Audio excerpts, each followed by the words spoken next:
Hi, I want to talk to you about control arm and lower ball joints on some models, particularly Fusion, Acura Hondas, some Lincolns.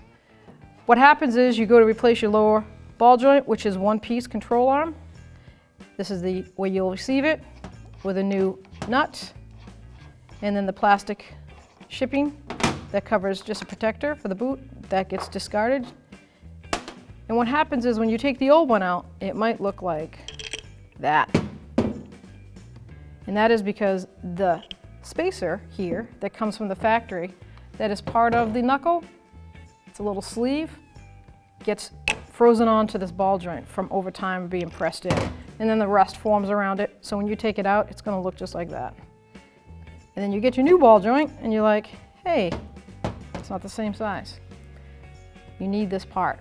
So the best way to do it is, obviously your old ball joint's no good anyways if you're replacing it. So you can take a chisel and a hammer and hammer it, spray it up, get it all loose, pop it off.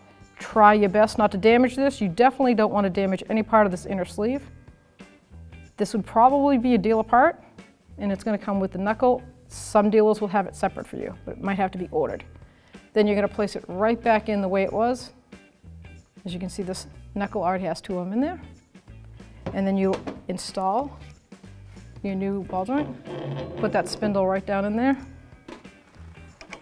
Put the nut on and torque it to specification.